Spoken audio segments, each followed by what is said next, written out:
I'm Hannah. And I'm Charlotte. And welcome to the Purple Sector. So today we are joined by Elliot. It's the biggest album simp that I know. So thank you for coming on, and do you want to just talk about your channel a little bit?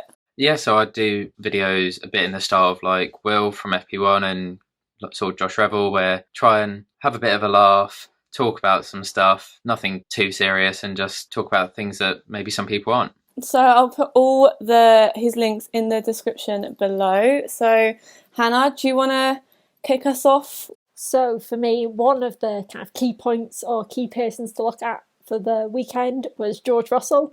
Mr. Saturday at it again, qualified in P14, out-qualified Sebastian Vettel, maintained his streak of beating Nicholas Latifi and previously Robert Kubica in qualifying. On the race, he was doing so well at one point. I think he was even up like P9. He was around P9 at one point. He was P7 at one point. Yeah, up to P7. Yeah, and I was actually sat there thinking, he's going to do it. He's going to get points. And yet again, because the Williams car's not the strongest, he dropped back. But I think it shows an incredibly strong race for George again, that he's got the pace, it's just the car's not always on his side. And it just frustrates me that he could be at risk of losing his seat when he does performances like this. To me, George is far above and beyond Nicholas Latifi. He should still be in that Williams. Although, to be honest, I'd argue he should have still got that promotion to Mercedes a long time ago. So yeah, I think I agree. I love George. Everyone knows that I love George. And when I saw the rumours that he might lose his seat, I was very confused because obviously he's a really good driver, and I think this weekend just proves it. When he got into Q2 again, out-qualifying Nicholas again, and then fighting up in P7, and then obviously only dropping back because he pitted, and then the car just couldn't get back up there. But he was still fighting. He was still fighting Giovinazzi, like overtaking on him and stuff like that. So yeah, I think it was a very good weekend for George, and like he just posted on Instagram like he was actually battling on merit and not just a fluke. So I'm going to be a bit controversial. I think in the long run, actually, Williams would be better off taking Perez. It may be something that would be worth them looking into, but obviously when he puts in performances like this, you want to see him keep his seat. But where we know he's eventually going to get that Mercedes seat, for the short term, yes, he's probably better for the team, but you're looking in the long run, and then Perez, where he brings the backing and that, it's probably better for him to be in Williams alongside maybe another pay driver like Latifi. Obviously, I'm not saying it's the right decision, but I think it would be the better decision for Williams moving forward. Okay, I see where you're coming from, but also don't want to agree with you. So same. I'm reluctant to agree with you. I get it from kind of the financial standpoint of obviously Perez can stay at the team more longer term. But for me, my worry is if George is dropped by Williams through no fault of his own, he's going to get Ocon'd or Verlined, and we're never going to see him in the Mercedes. And I think to me, it just highlights that Mercedes don't really have a proper strategic plan for their junior drivers. Yeah, I think it's also an issue where Toto is their managers as well. I mean, I don't think Ocon should ever really get a chance. Verline maybe should have been given a chance at Mercedes seat. That interview with Toto, like when he said that George's like situation is not down to Mercedes, and I'm like, that really doesn't give me any hope for when George hopefully eventually goes to Mercedes, because if he's out of the sport like for a year like Ocon, if he gets stuck in Williams, I feel like he'll never get out. But also I don't want him to have a year out and then go to Mercedes, because I feel like why should he lose his seat just for money? It kind of concerns you more, not just on the level of George, but what's Mercedes' long-term future in the sport. Like, for example, we've heard Lewis talking about whether he'll stay in the sport. There's rumours Toto could leave. I think it proves the fact that Mercedes are not sure. They're not going to be the next Ferrari. They're not going to stay in the sport for generations. If the regulation changes result in Mercedes falling back down the grid and falling to more, say, where McLaren were last year, I don't think Mercedes will stay in the sport because the investment won't be worth it. They've joined Formula E. Formula E seems to be the future where a lot of teams are placing their bets now. Look at Porsche, look at BMW. And Honda as well, with them now with their sustainability push. I think Mercedes also have an issue in that if they put George up into that Mercedes, then they will really be upsetting the status quo within the team. More issues than they had with Rosberg, probably. I think George would be scarily quick against Lewis. Yeah, and I don't think he'd back down either. I think he'd be like looking for a fight. So I would love it. I'd love to see him fight Lewis, because that would actually make it kind of interesting at the front.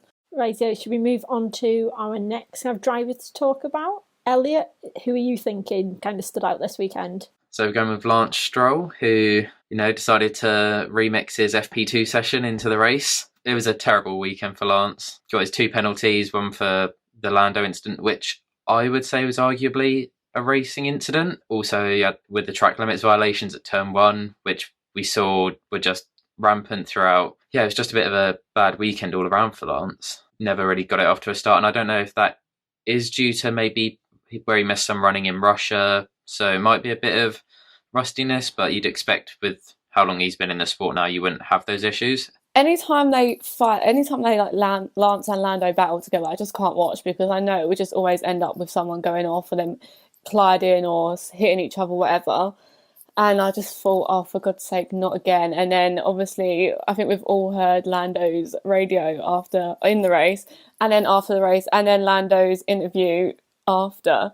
Like that, like he doesn't learn from his mistakes, and it's clear because he did it on front. Well, I don't know who. I was more Max to blame on the Friday incident, but like he just doesn't. Like I feel like every race there's always a possibility for Lance to smack someone. Like, so I don't know. It was just an awful weekend for him, and I don't really think that they can. Like Otmar was saying, yeah, but he hasn't run properly for like 2 races. I was like, I don't really think you can use that as a proper excuse, considering Hulkenberg hadn't run for a lot, and he came in and literally smashed it out the park like last week. So what was it? He had like 14 laps on Saturday. Yeah, and he literally smashed it. And then went from 20th to 8th. This season, like Lance has had some really, really good performances, like Monza, but I think it shows that sometimes he lets the pressure get to him, because even at Monza, he should have won that race. He should have, because he was second on the grid at the restart. He sort of has these moments where he still has the rookie errors, much like we even saw for Max when it was like 2018. He was having those rookie errors.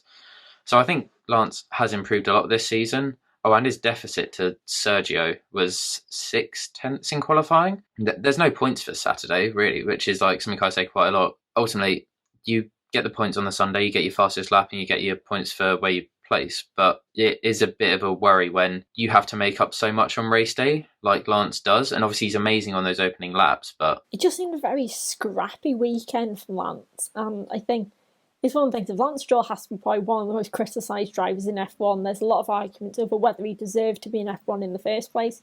I would argue he did. His kind of performance in the junior formulas did justify it, especially since he won the European Formula 3, the Champ of the Year. Yeah, and the Toyota Racing Series as well, I think. He definitely deserved it on merit, but I think the past couple of races, he's just shown that level of an experience that I don't necessarily expect from someone who's been in Formula 1 for so long. He's had experienced teammates before. He was teammates with Felipe Massa. He's teammates with Sergio Perez. You learn from your teammates. You gain that level of experience. By this point, he's been in the car a lot longer than people like George Russell, Alex Albon, Pierre Gasly have. And yeah, I would argue those 3 are probably more experienced in terms of their racecraft than he is. And there was an interesting comment, I think it's Sebastian Vettel says, about how he won't be playing kind of second fiddle at Aston Martin. And to be honest... Yeah, rightfully so. He's a 4-time world champion. He shouldn't be. But I also think Lance is not helping himself in that when Seb comes in, Lance should have been... Lance is the son of the owner, will be technically the continuation of the team, should have that level of psychological dominance the way that Seb had when he was at Red Bull against Daniel Ricciardo, for example.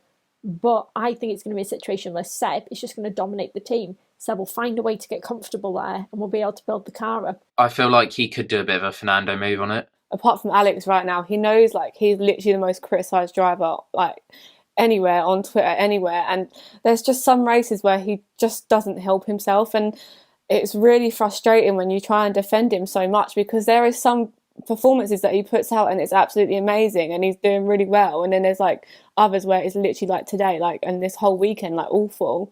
And he's just, I feel like he's one of them drivers that is like always up and down, up and down, up and down. And I think we've obviously seen him have good performances in the past, like his podium at Baku, his second row on the grid at Monza, podium at Monza as well. So he's not a bad driver, and those first 2 were really early in his career. So he does have it. It's just whether he can sort of sustain the level. So then last, but by no means least, we have Charlotte's race point. So who are you thinking of covering, Charlotte? So, surprise, surprise.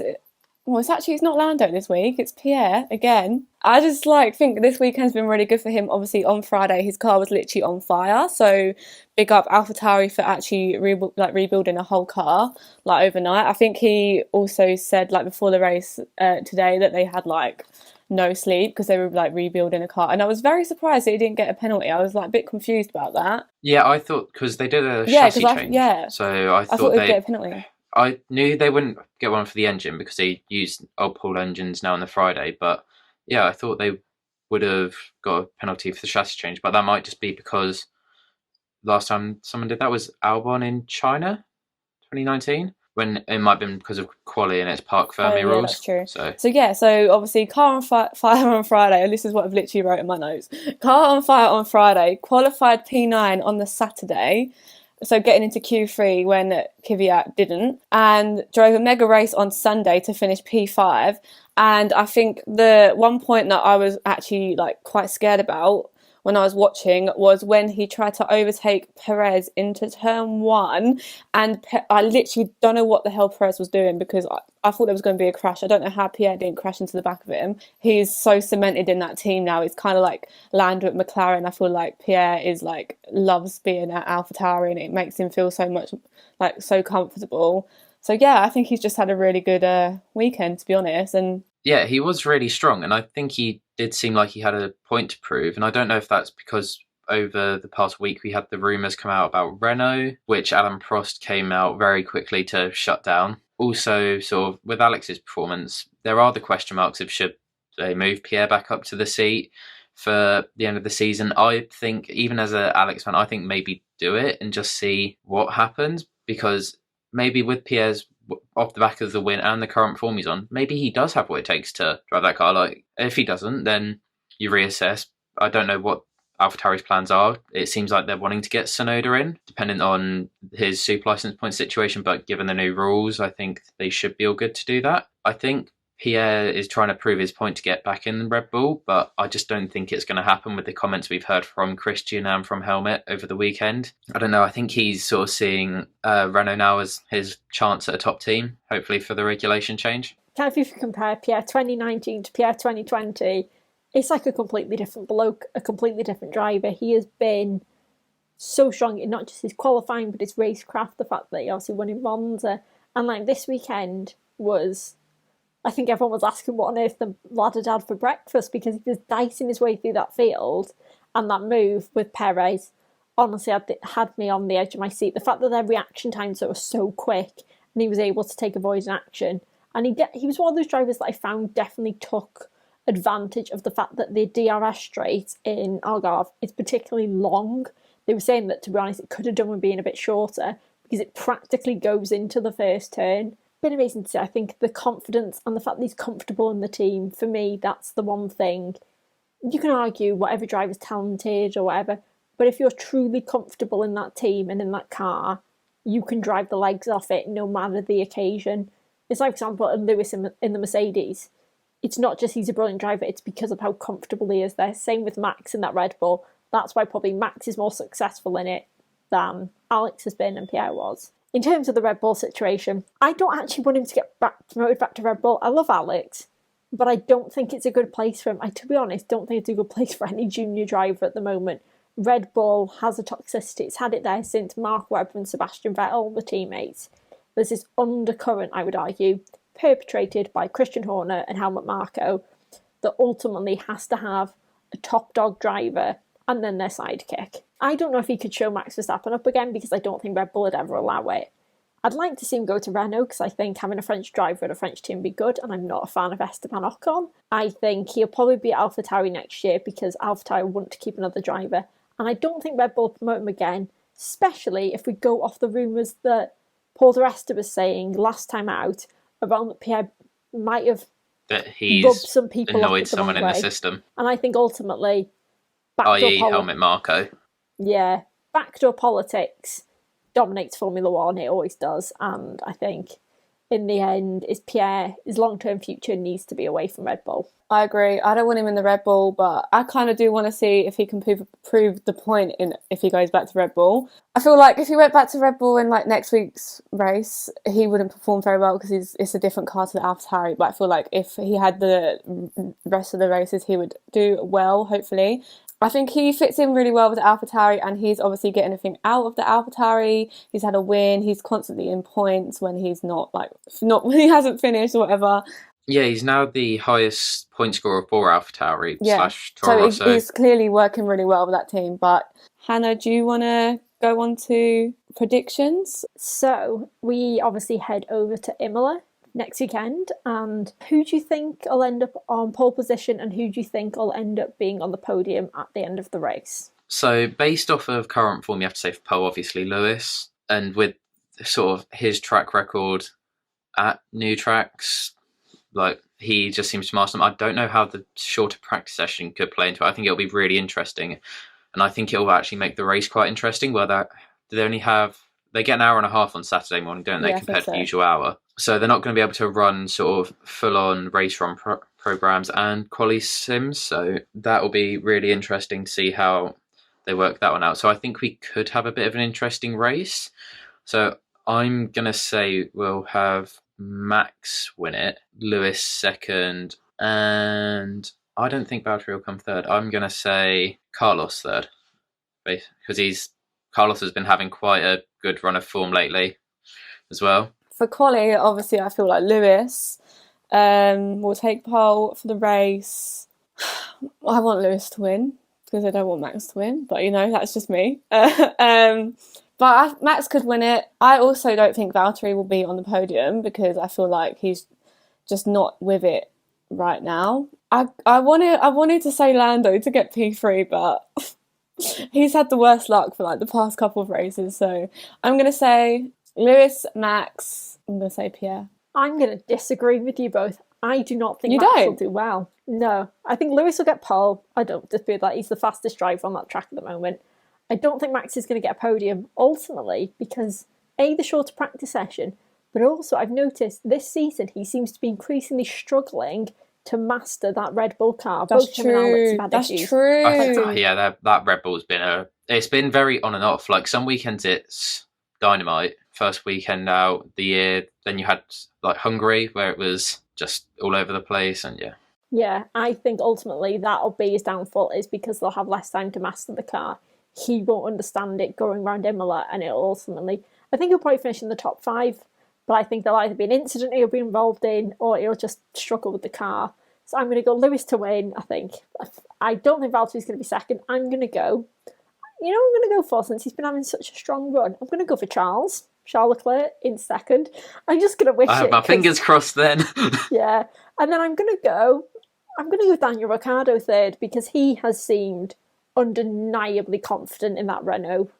This season has been so unpredictable. I feel like anything could happen. I mean, me and Elliot went kind of safe, and Hannah's just gone out there like bold prediction. I mean, I didn't even go with an Albon podium. Surprised. Oh yeah, so I think we should wrap it up here. Elliot, thank you for joining us on our lovely chat. Thank you for having me on. All my men, basically. I'll put all his links in the description below, and we'll see you next week. Bye. Au revoir.